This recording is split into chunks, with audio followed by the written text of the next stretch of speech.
আমার উম্মতেরা যেন জাহান্নামে না যায়। আমার উম্মতগুলো বাঁচাও, আমার উম্মতেরে বাঁচাও। আল্লাহ আমার কান্না দেখিয়া আমাকে বলবে, নবী মাথা উঁচু করে, আপনি কাঁদবেন না, আপনার কান্না আমি আল্লাহ সহ্য করতে পারি না। আপনার একটা উম্মতেরও জাহান্নামে দিব না। আপনি উম্মত গুলো বাছাই করে করে করে করে জান্নাতের দিকে নিয়ে যান। আম্মা জানকে নবী বলেন, আমি আমার উম্মত গুলো বাছাই করে করে লাইনে দাঁড় করাইয়া প্রথমে আমি হাউজে কাউসারের পানি পান করাবো। আমার উম্মতের আমি নবী নিজের হাতে কাউসারের পানির পেয়ালা দিব। এক পর্যায়ে একটা পর্দা এসে আমার উম্মতের মাঝে বেড়া পর্দা লাগায় দিবে। ও ফেরেশতারা, পর্দা দিলা কেন? এখনো তো উম্মত বাকি। আল্লাহর ফেরেশতারা বলবে, নবী এই উম্মতেরা আসলে আপনার হাকিকতে উম্মত না। আপনি দুনিয়া থেকে বিদায়ের পর এরা আপনার সুন্নতের জবাই করেছে, আপনার দ্বীন ও ইসলামের মধ্যে ঘাটতি ঘটাইয়া দিছে। ওই সময় নবী বলবেন, সোহকান সোহকান, দূর হয়ে যারি উম্মত, তোমরা যারা আমার সুন্নতের জবাই করেছো তোমরা আমার একজন উম্মত না। ও চান্দিনার মুসলমান, ওই সময় যদি আল্লাহ পাক না জানি নবীর উম্মতের কাতার থেকে যদি তোমাকে ছিটকে ফালাইয়া দেয়, নবী যদি তোমার বেলায় বলে তুমি ভেগে যাও, তুমি আমার উম্মত না, আমার বেলায় এমন অবস্থা হয়েই যায়, জান্নাত পাওয়া আর কোনো আশা থাকবে না। বড় আল্লাহর অর্ডার হবে, এই নাফরমানদের হাতে জাহান্নামের শিকল লাগায়া ধর, জাহান্নামের দিকে নিয়ে যাও। ওই জাহান্নামের দিকে নিবে, জাহান্নামের আগুনের গরমে শরীরের চামড়াগুলো খসে খসে পড়ে যাবে, পায়খানার রাস্তা দিয়ে পেটের নাড়িভুড়িগুলো পড়তে থাকবে। ওই সময় একজন আপন বলতে কাউকে তুমি পাইবা না রে বাবা। ও যুবকেরা, ও বৃদ্ধ বাবাজিরা, ও পর্দার আড়ালের আম্মা জানেরা, আপনারা নবীদের মায়ের মতো মা, সাহাবায়ে কেরামের মায়ের মতো মা, গুনার কথা স্মরণ করিয়া তওবা করেন। ও যুবক, জীবনে কত অন্যায় করেছো, একটু তওবা করো। গুনার খবর, অন্যায়ের খবর তোমার আমার মা বাবা কেউ জানে না। আমার আল্লাহ জানিয়াও খানা বন্ধ করেন নাই, ঘুম বন্ধ করেন নাই, ইজ্জত নষ্ট করেন নাই। আজকে তুমি কত আরামে ঘুমাও, কত সুন্দর বিছানায় ঘুমাও, অথচ তোমার আমার মা, তোমার আমার বাবা জীবন ভর কষ্ট করে করে করে করে খাইয়া না খাইয়া তোমারে আমারে বড় বানায় গেলেন। ও সন্তানেরা, তোমার আমার মা বাবা কত কষ্ট করেছেন, ওই মা বাবার কষ্ট যদি তুমি এক পালায় দাও, তোমার জীবনটা দিয়া দিল তা পূরণ হবে না রে বাবা। ওই মা বাবার দোয়া ছাড়া আগানো যাবে না। ওলামায়ে কেরামের পরামর্শ নিয়ে নবীর তরিকা ছাড়া কামিয়াবি অর্জন করা যাবে না। কয়দিন আর দুনিয়াতে বাঁচবা? জীবনে তো কম নামাজ ছাড়ো নাই, জীবনে তো কত রোজা ছাড়লা, কত নামাজ ছেড়ে দিলা, এখনো কি তওবা করবা না? অন্তরের বুঝাও। তোমার মতো কত যুবক তাকাইয়া দেখো, স্কুল কলেজে পড়িয়াও নামাজ ছাড়ে না। ঢাকা বিশ্ববিদ্যালয়ে গিয়া দেখো, জাহাঙ্গীরনগরে গিয়া দেখো, মাথায় পাগড়ি, লম্বা দাড়ি, লম্বা জামা, 5 ওয়াক্ত নামাজ পড়ে, পিছন দিক দিয়া তাকাইলে মনে হয় জানো বাইতুল মুকাররমের খতিব। অথচ খবর নিয়ে দেখো তারা জীবনে মাদ্রাসায় পড়ে নাই, ঢাকা কলেজে লেখাপড়া করে এক বেলার নামাজ বাদ দেয় না। তুমি কেন পারবা না রে বাবা? তোমার অন্তরের দুর্বলতা, এখনো কি আমার মাওলার মোহাব্বত অন্তরে জমা করতে পারবা না? মনটাকে একটু জিজ্ঞাসা করো, তোমার বিবেকটাকে জিজ্ঞাসা করো, প্রশ্ন করো রে মন, তোমার আমার মতো যুবক স্কুল কলেজে পড়িয়াও যদি নামাজ পড়ে তুমি আমি কেন পারবো না? রাস্তায় গাড়ি চালায় যুবক নামাজ ছাড়ে না, তুমি আমি কেন পারবো না? তোমার আমার মতো বান্দা চাকরি করে ব্যবসা করে র্যাব আর্মি পুলিশ বিডিআরের নামাজ ছাড়ে না, তুমি কেন পারবা না? নদীর মধ্যে মাছ ধরে জমিনে চাষাবাদ করে তোমার আমার মতো বান্দা নামাজ বন্ধ করে না, তুমি আমি কেন পারবো না? ওরে আল্লাহর বান্দারা, আল্লাহর কোরআনটা কি মিথ্যা মনে করেছো? বলো। যদি মনে করো মিথ্যা, একটা প্রমাণ দাও, আমি এখন দাড়ি কেটে ফেলবো, নামাজ রোজা বাদ দিয়া আল্লাহর বিরুদ্ধে রাস্তায় নেমে যাব। ১৫০০ বছর হয়ে গেল, আজ পর্যন্ত একটা ভুল কেউ বের করতে পারলো না, বরং বহু বিধর্মীরা আল্লাহর কোরআনের কাছে মাথা নত করে মুসলমান হয়ে গেল। ওই কোরআনে কোনো ভুল নাই, থাকলে বলো রে বাবা।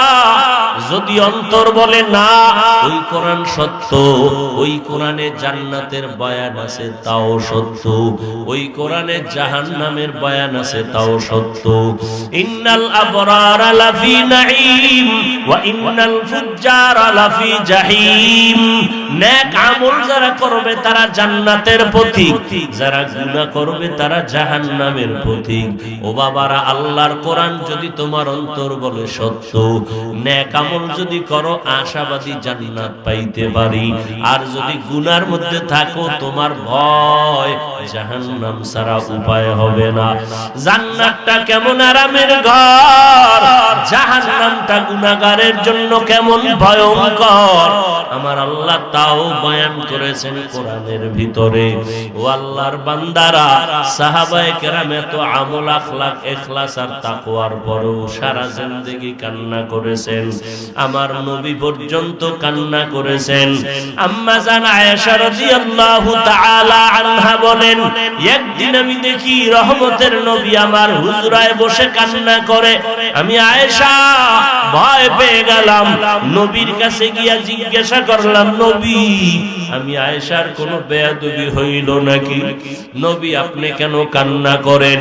মায়ার নবী বলেন, না আয়েশা আপনি কোনো বেয়াদবি করেন নাই, তো আপনি কেন কাঁদেন? নবী বলেন, ও আয়েশা হাসরের ময়দানের ভয়ঙ্কর অবস্থার কথা আমার মনে পড়ে গেছে, এই জন্য আমি কান্না করতেছি। ও এলাকার মা বোনেরা, ও বৃদ্ধ বাবাজিরা, ও কলিজার টুকরা যুবক বাবারা, আমার নবীর কোনো গুনাহ নাই, আমার নবী যার কোনো তুলনা নাই, ওই নবীও যদি হাসরের ময়দানের ভয়ঙ্কর হালাতের কথা মনে করে কান্না করেন। আল্লাহর নবী কাঁদছেন। আম্মা জান আয়েশা বলেন, নবী কান্নার কারণ কি? নবী বলেন, ও আয়েশা হাসরের ময়দানের ভয়ঙ্কর অবস্থার কথা আমার মনে পড়ে গেল। কেমন ভয়ঙ্কর অবস্থা হবে কিয়ামতের মাঠের।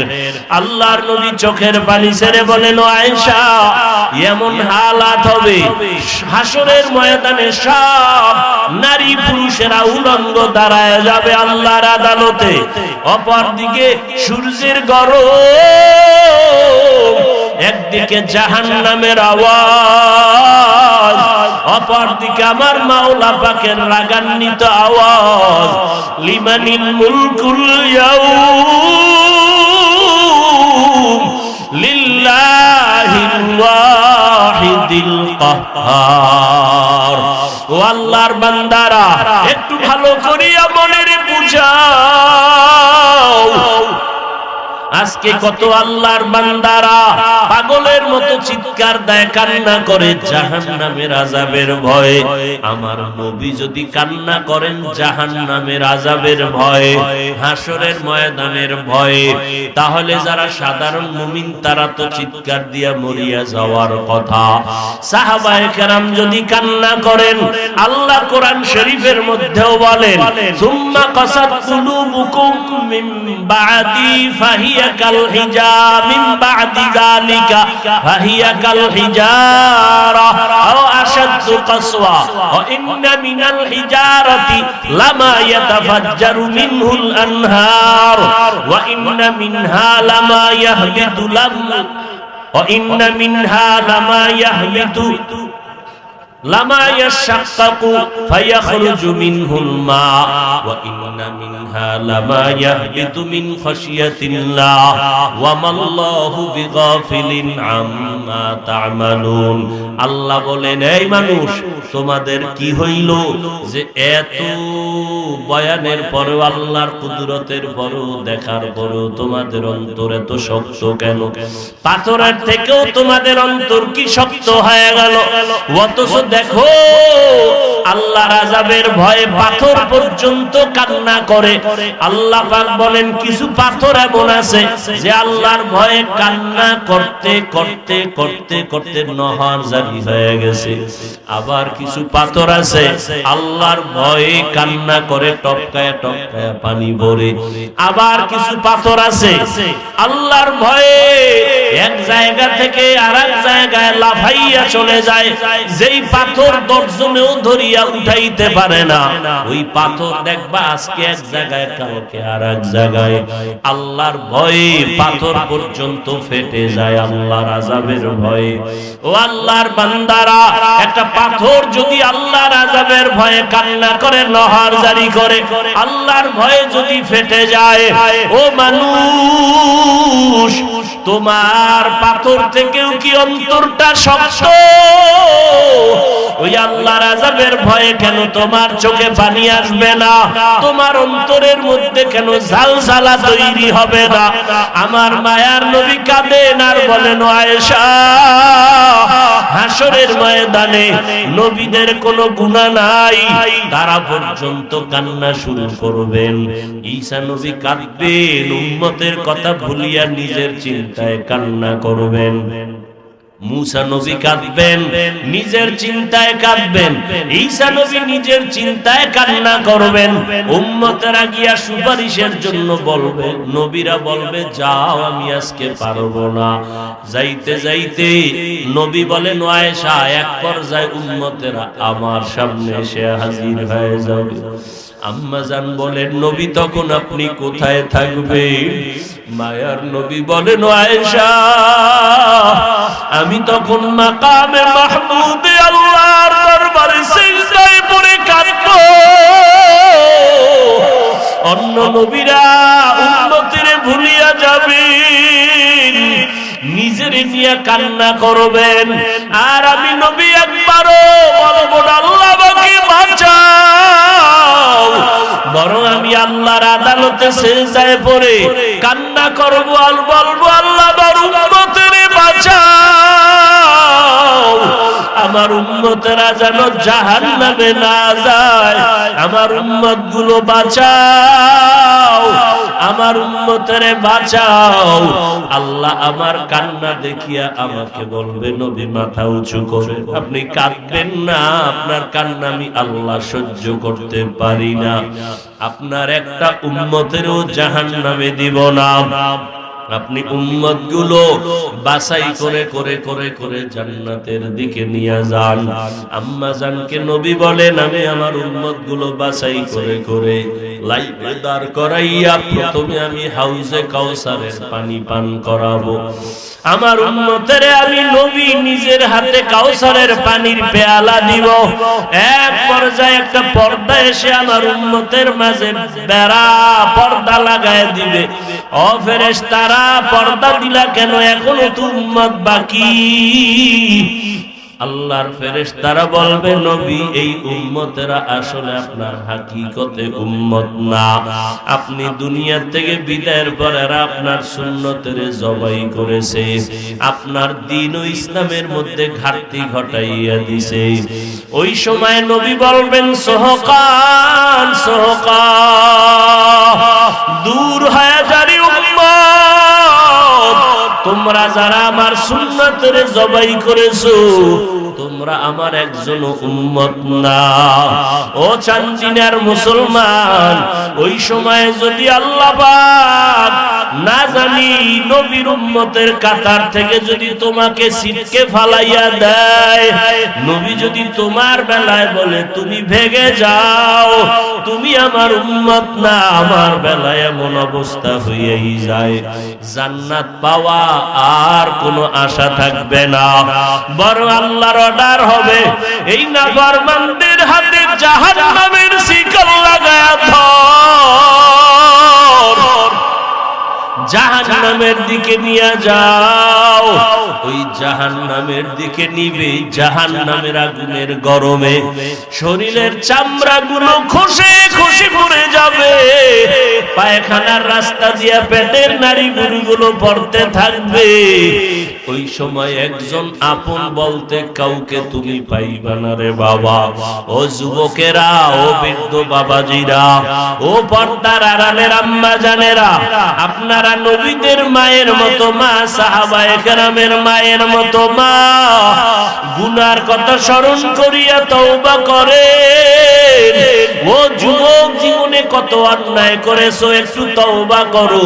গুনার খবর, অন্যায়ের খবর তোমার আমার মা বাবা কেউ জানে না। আমার আল্লাহ জানিয়াও খানা বন্ধ করেন নাই, ঘুম বন্ধ করেন নাই, ইজ্জত নষ্ট করেন নাই, বরং আল্লাহ ডাকতেছেন তওবা করো। ও আল্লাহর বান্দারা, গুনার কথা স্মরণ করিয়া মনে মনে আমার আল্লাহকে বলো, দয়ার মালিক, আমার মতো গুনাহগার কেউ নাই, আজকে থেকে তওবার নিয়ত করলাম, আর গুনাহ করব না, আর নামাজ ছাড়ব না, আর দাড়ি কাটব না, বেপরদায় চলব না, মা বাবার সাথে বেয়াদবি করব না, উলামায়ে কেরামের বিরোধিতা করব না, আজকে থেকে নবীর তরিকা মানিয়া 5 বেলার নামাজ পড়ব, উলামায়ে কেরামের দোয়া নিয়া পরামর্শ নিয়া নবীর তরিকায় চলব, মা বাবার সাথে আর বেয়াদবি করব না। তওবা করার মতো যদি নিয়ত হয়, মুনাফিকি দুর্বলতা যদি না থাকে, খাঁটি তওবার নিয়ত যদি থাকে, স্কুলে পড়ো, কলেজে পড়ো, চাকরি করো, ব্যবসা করো, নামাজ আর ছাড়বা না, মা বাবার দোয়া নিয়া, উলামায়ে কেরামের পরামর্শ নিয়া নবীর তরিকায় চলবা। পাক্কা তওবার নিয়ত যদি হয়, দুটো হাত আমার আল্লাহকে দেখাইয়া দাও। আয় আল্লাহ, হাতগুলো কবুল করে নেন, তওবা কবুল করে নেন, তওবার উপরে মজবুত হইয়া চলার তৌফিক দান করেন, আমিন।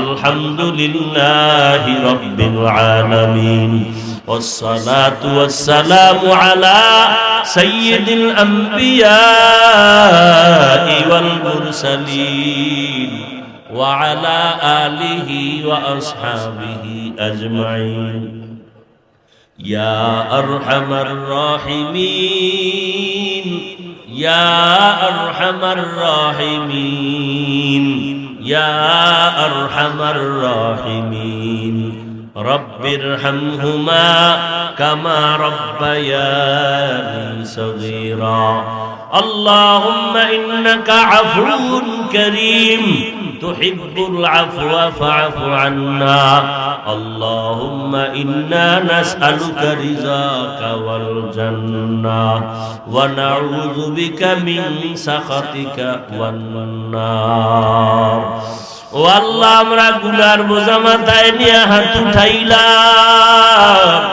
আয় আল্লাহ, উলামায়ে কেরাম, মুরব্বী, হাজী সাহেব, কত ছাত্র ভাই, যুবক ভাই, পর্দার আড়ালের কত মা বোনেরা হাত তুলেছেন। ও আল্লাহ, মেহেরবানি করে আমাদের সবার জীবনের গুনাহগুলো মাফ করে দেন আল্লাহ। আয় আল্লাহ, মাহফিল কবুল করে নেন, আয়োজনকারী সহযোগিতাকারীদের কবুল করে নেন, ঘরে ঘরে সুন্নতের বাতি জ্বালায়া দেন, মা বোনদের আবেদা বানায়া দেন, সন্তানগুলো নেককার বানায়া দেন। আয় আল্লাহ, সারা দুনিয়াবাসীকে মাফ করে দেন আল্লাহ। আয় আল্লাহ, জালিমদের জুলুম থেকে মুসলমানদের হেফাজত করেন আল্লাহ। বাংলাদেশ শান্তির দেশ বানায় দেন। আয় আল্লাহ, প্রশাসনিক ভাবে যারা কাজ করে দিনদার বানায় দেন। আয় আল্লাহ তাআলা বাতিলের মোকাবেলায় আমাদের বিজয় দান করেন। সমস্ত মাদ্রাসা মসজিদগুলো কবুল করে নেন। আয় আল্লাহ যারা খেদমত করে কবুল করে নেন। অন্যান্য শিক্ষা প্রতিষ্ঠান নবীর আদর্শে কবুল করে নেন। আয় আল্লাহ যারা লেখাপড়া করে পরীক্ষার্থী কামিয়াবি দান করেন। আয় আল্লাহ আমার কলিজার যুবকগুলো দিনের খাদেম বানায় দেন। 5 ওয়াক্ত নামাজি কোরআন পড়নেওয়ালা বানায় দেন। মোবাইলের গুনাহের থেকে হেফাজত করেন আল্লাহ। মা বাবার বাধ্যগত সন্তান বানায় দেন। বেয়াদবির থেকে আমাদের হেফাজত করেন। আদবলা বিনয়ী জিন্দেগি দান করেন আল্লাহ। আমাদের কামাই রুজি ব্যবসা চাকরিতে হালাল ভাবে বরকত বাড়ায় দেন। হারাম থেকে হেফাজত করেন। আয় আল্লাহ দিলের নেক আশা পূরণ করে দেন রব্বুল আলামিন। আমাদের সবাইকে দিনের জন্য কবুল করে নেন। উলামায়ে আহলে হকের বিজয় দান করেন। আয় আল্লাহ দিনের সমস্ত খেদমত কবুল করে নেন। আয় আল্লাহ তাআলা দিনের নেক আশাগুলো পূরণ করে দেন। আয় আল্লাহ হালাল বরকতি রিজিক বাড়ায় দেন। হারাম থেকে হেফাজত করেন। আয় আল্লাহ আদওয়ালা বিনয়ী জিন্দেগি দান করেন। নবীজির রওজা বাইতুল্লাহ জিয়ারতের ব্যবস্থা করে দেন।